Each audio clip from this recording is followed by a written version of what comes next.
अस्सलामुअलैकुम। 6 नवंबर 2023 को प्रेसिडेंट आरफ अलवी ने इलेक्शन की डेट अनाउंस कर दी है। इस वक्त पाकिस्तान के सोशल मीडिया पर, इलेक्ट्रॉनिक मीडिया पर, प्रिंट मीडिया पर टॉप ट्रेंड कर रही है ये खबर। मैंने कहा मैं भी इसमें कुछ अपना ऐसा डालूं। मैं हूं इब्न सिकंदर खान, बात करूंगा आपसे पाकिस्तान के कॉन्स्टिट्यूशन के आर्टिकल 48 की क्लॉज 5 पर बल्कि पूरे आर्टिकल 48 पर ही बात कर लेते हैं। और मेरा मौजू ये रहेगा कि सदर को क्या अख्तियारात हासिल हैं इलेक्शन की डेट अनाउंस करने के। आया आइनी तौर पर यह वाज़ेह है या कोई मुबहम चीज़ है, क्योंकि आइन को यहाँ तोड़ा मोड़ा भी जाता है इस मुल्क में। तो आया यहाँ पर भी आइन को कुछ तोड़ा मोड़ा भी जा सकता है। तो मेरे ख्याल में यहाँ पर आइन को, क्योंकि आइन का जो ये आर्टिकल है मैं आपको पढ़ के भी सुनाऊंगा, बड़ा ही क्लियर है। तो इसमें किसी किस्म की वो तब्दीली करने की या उस तरह की गुंजाइश तो बाकी बचेगी ही नहीं। सदर पाकिस्तान आरफ अलवी ने चीफ इलेक्शन कमिश्नर को ये तजवीज़ दी है, क्योंकि इलेक्शन कराना चीफ इलेक्शन कमिश्नर का है, पाकिस्तान इलेक्शन कमीशन का काम है। तो चीफ इलेक्शन कमिश्नर को ये तजवीज़ दी है कि इलेक्शन कमीशन सूबाई हुकूमतों और सियासी जमातों के बाद से मुशावरत के बाद अदालत उज़्मा से मुल्क भर में एक ही रोज़ कौमी और सूबाई असम्बलियों में इंतखाबात के इनेकाद के लिए रहनुमाई हासिल करे। सदर ने पहले भी चीफ इलेक्शन कमिश्नर को मदऊ किया था कि इलेक्शन की डेट के हवाले से मुशावरत के लिए वो उनसे मिलें, लेकिन उस टाइम चीफ इलेक्शन कमिश्नर राजा सिकंदर मसरूफ़ था अमरीकन सफ़ीर से। वो मेरी गुज़श्ता जो वीडियो मैंने बनाई है प्लीज़ वो ज़रूर देखिएगा। तो उसने अमेरिकन सफ़ीर मुलाकातें पाकिस्तान में बहुत करता है। अब उसके स्कैंडल्स भी कुछ, वो वाशिंगटन पोस्ट वाला मेरी लास्ट वीडियो जो सेक्स स्कैंडल्स के हवाले से है वो ज़रूर देखिएगा। गो कि मेरा ये सब्जेक्ट नहीं है, I don't want to discuss sexual matter on my videos. ये मेरा ये सब्जेक्ट नहीं है, यहाँ मैं नहीं करना चाहता, लेकिन वो आ गया तो अब उसमें फिर चलता है, क्योंकि वो एक था ऐसी बात थी और वो ज़रूरी थी, इसलिए मैंने वो किया। मेरा वो पसंदीदा वैसे मौजू है नहीं है।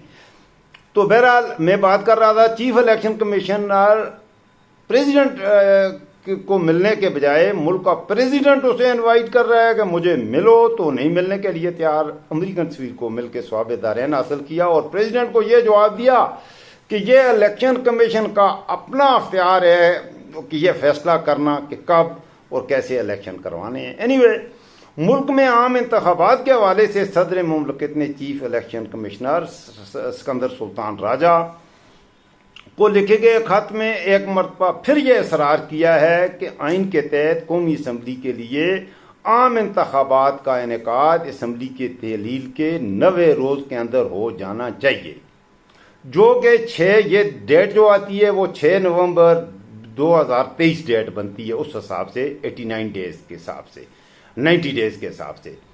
सदर मुमलकत ने मजीद कहा है कि 9 अगस्त को उन्होंने साबिक वज़ीर आज़म शहबाज शरीफ के मशवरे के बाद कौमी असम्बली को तहलील किया था।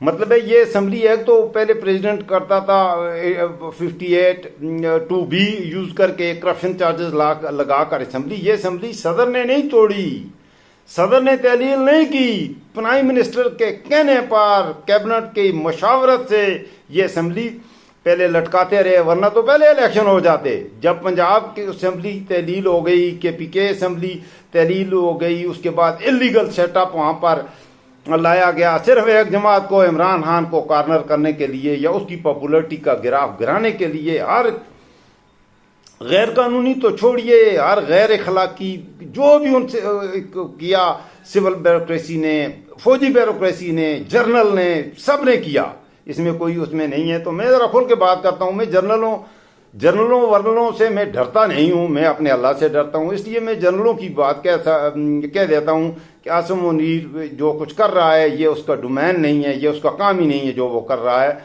और वो वज़ीर ख़जाना या वज़ीर खारजा ना बने, वो आर्मी का चीफ ही बना रहता तो बेहतर था। बहरहाल आगे आगे देखिए होता है क्या। अच्छा, इस खत में सदर ने जो शहबाज शरीफ के मैं अर्ज कर रहा था, शहबाज शरीफ के कहने से वो असम्बली तहलील की गई और उनका मजीद सदर का यह भी कहना था कि सदर के पास यह अख्तियार है कि आम इंतखाबात के लिए 90 दिन के अंदर की कोई तारीख मुकर्रर करे और इस आईनी जिम्मेदारी को पूरी करने की खातर चीफ इलेक्शन कमिश्नर को मुलाकात के लिए ईवान सदर में मदऊ भी किया गया ताकि आइन के तहत इस जमन में तरीक़ाकार वाज़ेह किया जा सके, लेकिन चीफ इलेक्शन कमिश्नर ने वो मुलाकात नहीं की। और इसके बाद इस खत में यह भी कहा गया है कि चीफ इलेक्शन कमिश्नर ने मुलाकात के बजाय वज़रिया खत प्रेसिडेंट को आगाह किया कि आइन और इंतखाबी कवानीन के तहत इलेक्शन कमीशन ही इंतखाब की तारीख का ऐलान कर सकता है। यह मौक़िफ़ है चीफ इलेक्शन कमिश्नर का। अब इसकी बात चीफ इलेक्शन कमिश्नर एक घटिया और गलीज बिके हुए टट्टू की बात यहीं ख़त्म करते हैं। और इस्लामिक रिपब्लिक ऑफ पाकिस्तान का यह है कॉन्स्टिट्यूशन मेरे हाथ में। इस कॉन्स्टिट्यूशन की मैं पूरी की पूरी आर्टिकल 48 उसमें प्रेसिडेंट का क्या अख्तियार है और आया इलेक्शन कमीशन का या राजा सुल्तान का यह अख्तियार है कि इलेक्शन कब होने हैं या प्रेसिडेंट का, यह आपके सामने मैं रख देता हूं ताकि हर बात, मेरा वीडियो बनाने का असल मकसद हर बात बिल्कुल क्लियर होनी चाहिए। यहां पर लिखते हैं जी कि प्रेसिडेंट 48 का article 48 constitution of Islamic Republic of Pakistan, president to act on advice extra, इसका क्लॉज 1 है, in the exercise of his function the president shall act in accordance with the advice of the cabinet और the prime minister, provided that the president may require the cabinet or, as the case may be, the prime minister to reconsider such advice either generally or otherwise, and the president shall act in the accordance with the advice tendered after such reconsideration. इसकी class 2 है, not, ये भी उससे relevant है। असल चीज नीचे आएगी जो इसका आर्टिकल 5 है। पहले मैं आर्टिकल 2 भी आपकी खिदमत में रख देता हूं ताकि जरा कॉन्स्टिट्यूशन पे थोड़ी बात हो जाए। Not with standing anything content in clause 1 the president shall act in his description in respect of any matter in respect of which he is empowered by the constitution to do so. सदर को constitution जो अख्तियार देता है, जो ताकत देता है, उस पर अमल वो कर रहा है। और यहाँ पर ताकत की तो बात ही नहीं है। इलेक्शन हुकूमत तहलील हुई है, गई है, पाकिस्तान बगैर हुक्मरानों के चल रहा है, तो क्या ये बेहतर नहीं है? मैं तो कहता हूँ 90 दिन से भी पहले इलेक्शन हो जाने चाहिए। फौरन इलेक्शन करें, जो जीते, चाहे नवाज शरीफ जीते, चाहे पीपल पार्टी जीते, मौलाना फजल रहमान जीते, इलेक्शन कराओ यार। अच्छा, ये सदर के अख्तियारात हैं। अब मैं बगैर किसी टाइम के दरमियान में से कुछ काट के सीधा आता हूं आर्टिकल 48 की क्लॉज 5 पर। बिल्कुल क्लियर है, अब जरा गौर से सुनिएगा। Where the president dissolve the National Assembly he shall in his description, क्या number A, clause A, appoint a date not later than 90 days from the date of the dissolution for the holding of a general election to the assembly and appoint a caretaker cabinet. जब कोई assembly dissolve होती है तो सदर के पास 2 classes हैं, class ए और B. पहले बात है अपॉइंट अ डेट, एक डेट दे, नॉट लेटर देन 90 days, जो 90 दिनों से ज्यादा ऊपर ना हो। तो सदर को तो आइन यह कह रहा है कि तुम इलेक्शन के लिए डेट दो जो 90 दिन से ज्यादा ना हो डिसोल्यूशन की सूरत में। और दूसरी बात यह है appoint a caretaker government.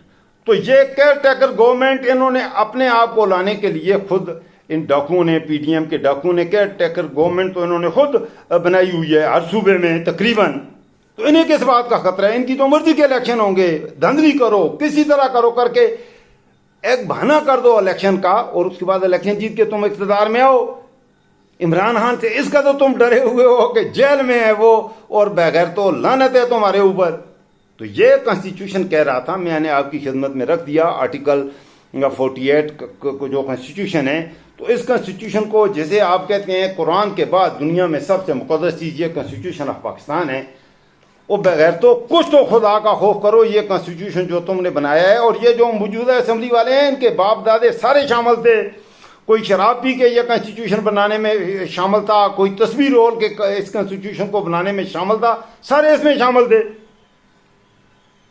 अब इस कॉन्स्टिट्यूशन पर अमल करते हुए भी तुम्हें मौत आती है। इतना ही कहना था। वीडियो पसंद आए शेयर जरूर कीजिएगा, चैनल को सब्सक्राइब कर दीजिएगा। इंशाअल्लाह मिलता हूँ एक और वीडियो के साथ थोड़ी देर के बाद। अल्लाह हाफिज़, फी अमान अल्लाह।